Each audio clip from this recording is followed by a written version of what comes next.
नमस्कार साथियों, मेरा नाम ईमानदार बादून है और क्या आप जानते हैं आज मेरा जन्मदिन है।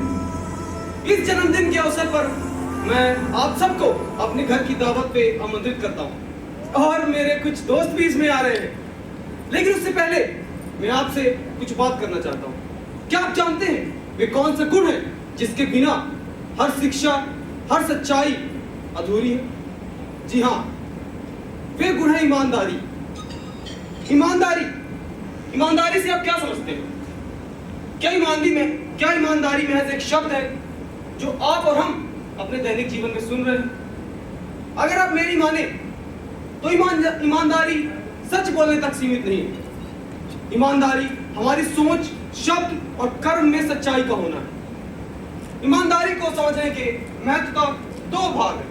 पहला, ईमानदारी स्वयं के प्रति, और दूसरा, ईमानदारी दूसरों के प्रति।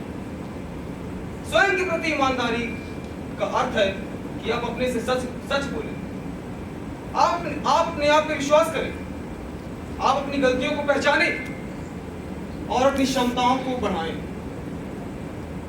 दूसरों के प्रति ईमानदार होने का अर्थ है आप सच बोलें, क्योंकि ईमानदार व्यक्ति जुबान का पक्का होता है। वो जो बोलता है वो करता है।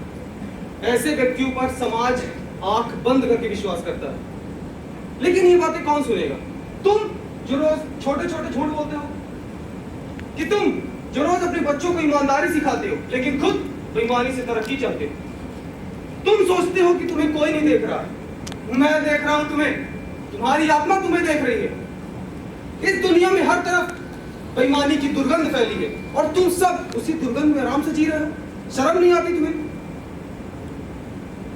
अब बस बहुत हुआ, अब उठो, ईमानदार बनो या फिर मेरा घर छोड़कर चले जाओ।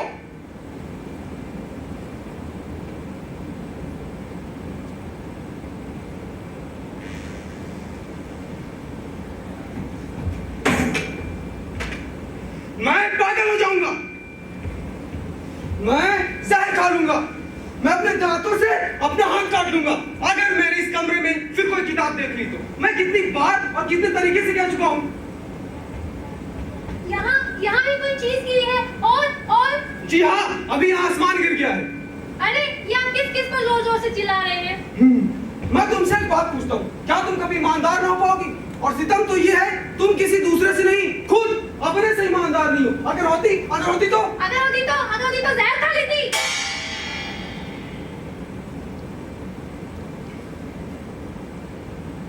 शायद तुमने ये बात बिल्कुल बेइरादा कही और ये चंद रटे हुए अल्फाज से ज्यादा कुछ नहीं है, लेकिन ये ईमानदारी की बात है। शोपेनहावर के बाद इतनी ईमानदारी की बात सिर्फ तुमने कही है। ईमानदारी पैदा करने की सबसे अच्छी और अकेली तरकीब यही है कि हम मौत नहीं, अपने अंदर मौत का एक ईमानदार लालच पैदा करें। यही और सिर्फ यही जिंदगी की भरी गुर्दा एक अब्स्ट्रैक्ट मास पैदा करती है। लल्लन बाबू, ओ लल्लन बाबू, लल्लन बाबू, अरे ये किताबें किसने नाली में फेंक दी?